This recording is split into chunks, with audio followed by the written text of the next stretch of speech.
Declassifying Britain's most secretive Black Ops unit.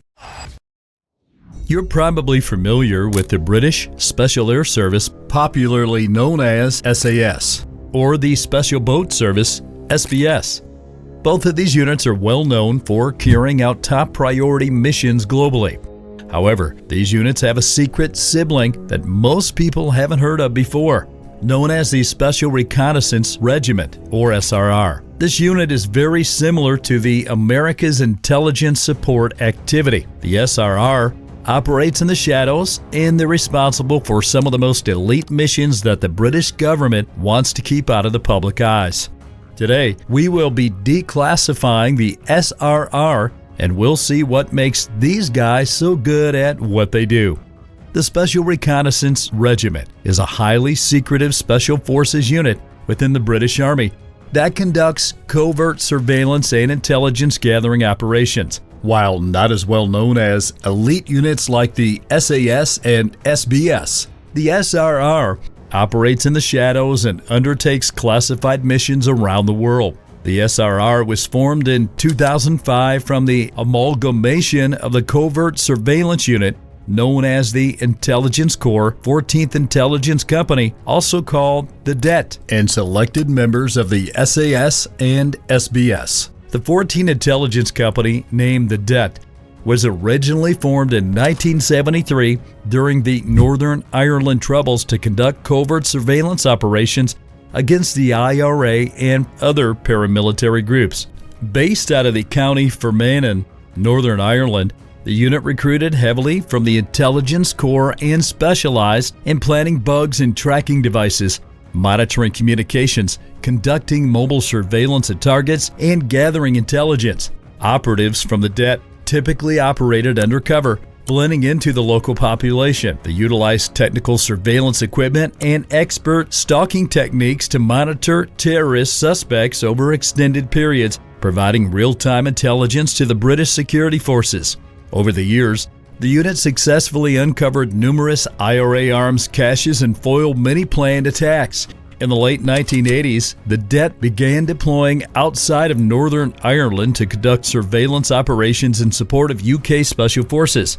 The unit assisted the SAS during the Lockerbie bombing investigation and later tracked Serbian war criminals to Bosnia during the Balkan conflicts in the 1990s. When the Special Reconnaissance Regiment was formed in 2005, the DET provided the framework and specialized surveillance capabilities for the new unit. Around 140 veterans of the 14th Intelligence Company transferred into the SRR, bringing with them decades of institutional experience in covert intelligence gathering operations. The SRR also absorbed the Special Forces Support Group, an SAS unit focused on covert surveillance in counter-terrorism operations. Personnel were recruited from all branches of the British military, including the SAS, SBS, Parachute Regiment, and Royal Marines. Only the most experienced operators with advanced surveillance and fighting skills were selected. The SRR set up its headquarters alongside the SAS at Stirling Lines Barracks, Creedon in Herefordshire, England, but the unit maintained an air of secrecy even within the British Special Forces community. Very little information was released publicly about the SRR structure, capabilities, or activities. While technically considered a Tier 1 Special Forces asset, the SRR has a different role than elite combat units like the SAS. The regiment specializes in close target reconnaissance, covert surveillance, and providing real-time intelligence to guide the operations of other Special Forces assets. Rather than directly engaging and eliminating targets, the SRR focuses on stealthily developing pattern-of-life intelligence through observation and various technical means. The unit motto, Reconnaissance Through Stealth, reflects the SRR's preference for operating discreetly in the shadows. Shortly after its founding, the SRR was deployed to Iraq and Afghanistan to conduct surveillance operations against insurgent networks and high-volume terrorist targets. The regiment had continued to operate globally over the past 2 decades, providing covert intelligence support to British military operations and counterterrorism efforts. Yet, despite its extensive involvement in active conflict zones, the SRR has remained veiled in secrecy. Very little concrete information has emerged publicly about the unit's organization, recruitment, training, and special activities. The SRR's top priority missions and successes remain hidden in the shadows. While the SRR remains highly secretive about its organizational structure, it is believed the unit comprises approximately 200 to 250 personnel. This is similar in size to an infantry company within a regular Army battalion. The SRR is based out of the Special Forces Support Group facility at Stirling Lines, Herefordshire, alongside the 22nd Special Air Service Regiment. However, the SRR maintains its own separate headquarters, training areas, and support infrastructure. The regiment reportedly contains several operational squadrons, each with a specialized function such as technical surveillance, human intelligence gathering, counterterrorism, and direct action. There are also support squads focused on intelligence analysis, training, logistics, and communications. But just like other Special Forces units, recruitment into the SRR is extremely difficult, with selection attrition rates over 90%. Recruits undergo a grueling selection process, testing their physical endurance, observational skills, ability to operate undercover, and pain tolerance. Those who pass selections are then put through an intensive operational training phase lasting around 6 months. The training covers core competencies like marksmanship, tactical movement, close quarters combat, hostile environment driving courses, and trauma medicine. Advanced training for SRR operators includes surveillance techniques, covert entry methods, installing concealed cameras and bugs, lockpicking, photography, videography, stalking, vehicle tracking, operator tradecraft, and utilizing technical surveillance equipment. Linguistics in the SRR undergo language training in strategically important languages like Arabic, Pashto, Farsi, Russian, and Mandarin. They regularly engage in immersion courses to gain language and cultural proficiency for operations in specific regions. The SRR is also one of the few British Special Forces units to incorporate female soldiers into operational squadrons. Women in the SRR are trained to the same standards as their male counterparts. They conduct surveillance operations, provide intelligence analysis, participate in direct action missions, and serve as vehicle drivers, among other roles. Training within the SRR is constant to maintain razor-sharp operational proficiency. The regiment frequently engages in realistic scenario-based exercises across urban and rural environments in the UK. Joint training missions are also conducted with allied nations to bolster interoperability. The SRR operators train to blend into any setting from crowded cities to remote wilderness. They become masters of discreetly tracking targets on foot or in vehicles without being spotted. Every SRR soldier is a specialist in utilizing cover, concealment, and guile to conduct persistent surveillance without being detected. The SRR also maintains a robust counterterrorism capability. Operators receive advanced instruction in crisis response tactics, close quarters battle, breaching tactics, sniping, military working dog handling, and other direct action skills. This enables the regiment to rapidly transition from intelligence gathering to lethal surgical strikes. Through relentless training across the complete spectrum of covert surveillance and precision strike operations, the SRR has developed into one of the most capable strategic intelligence assets available to the British military and intelligence community. Since its founding, the SRR has been extensively involved in British military operations around the world.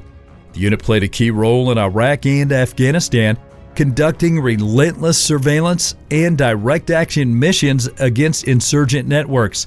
SRR operators dress like locals and set up observation posts near enemy compounds, tracking the movements of high-value targets for days or weeks. The intelligence gathered was used to launch precise raids by SAS hit squads to capture or eliminate key insurgents leaders. Working alongside the Special Boat Service, the SRR utilized drones, covert cameras and directional microphones to monitor Taliban activities in remote regions of Afghanistan. The regiment helped develop patterns of life, dossiers on bomb makers and opium traffickers by relentlessly watching their daily routines. SRR operatives installed tracking devices in Taliban vehicles and inside their weapon caches. They trapped insurgent phones and computer networks to monitor communications.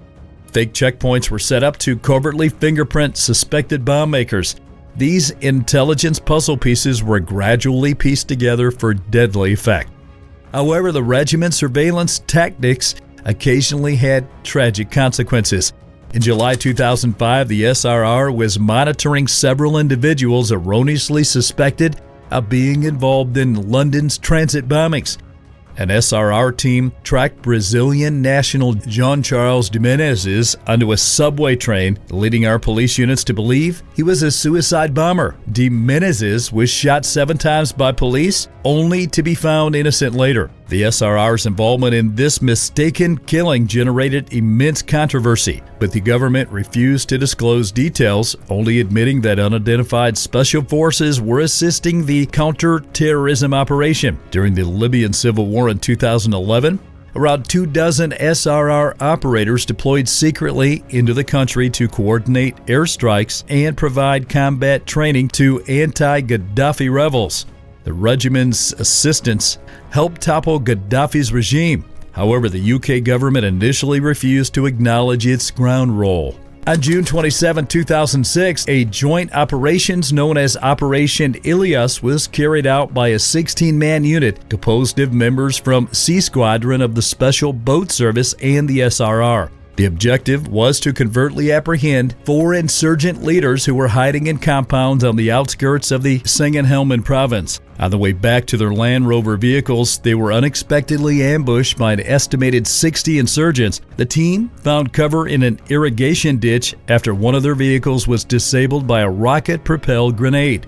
Immediately, they requested additional support while holding off the intense insurgent assault. The Helmand Battle Group had not been informed about the operation prior to its execution, leading to a delayed response. A platoon of Gurkhas forming a quick reaction force was dispatched but also fell into a separate insurgent ambush. During the engagement, a member of the SBS sustained several injuries. And after a prolonged firefight that lasted for about an hour or two, the combined efforts of Apache attack helicopters, the Gurkha Quick Reaction Force, and the 16-man unit, supported by a US A-10 Thunderbolt aircraft and 2 fighter jets, enabled them to disengage from the enemy and return to the nearest forward operating base.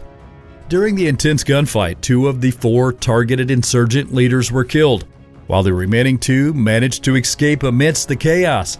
However, upon reaching the forwarding operating base, it was discovered that Captain David Patton of the SRR and Sergeant Paul Bartlett of the SBS were both missing. Captain Patton was assisting his wounded colleagues when he was shot and killed, while Sergeant Bartlett went missing during the fierce firefight.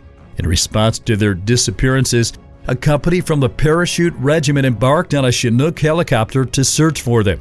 The bodies of the missing personnel were located and they were quickly recovered by operators from the British Parachute Regiment. But this didn't deter the SRR. In Syria, the SRR reportedly carried out cross-border surveillance missions against Islamic State militants, at times becoming locked in firefights with enemy patrols. Digital surveillance equipment and female SRR operators infiltrated ISIS-held territory to track terrorist leaders.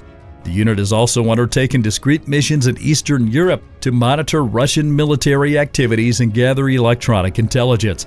These highly secretive operations along Russia's border significantly escalated after Moscow's annexation of Crimea in 2014. While the SRR often provides a critical intelligence edge, its shadowy methods have fueled controversy. Human rights groups have accused the unit of being involved in covert rendition programs and torture of terrorism suspects. However, with few details ever confirmed officially, the full history of the SRR's classified global operations remains unknown. The UK government maintains tight secrecy over its most covert special forces missions. What is clear is that the Special Reconnaissance Regiment has developed into a globally feared surveillance and intelligence gathering force capable of merging cutting-edge technology with expert human operator tradecraft. The SRR functions as the hidden eyes and ears of British Special Forces, helping guide lethal precision strikes like a sinister guardian angel. For nearly 2 decades, the unit has undertaken secret missions of national importance, leaving very little traces of its presence. The full scope of the SRR's activities continues to remain veiled in secrecy and speculation. What is your opinion on the British SRR? Let us know in the comments.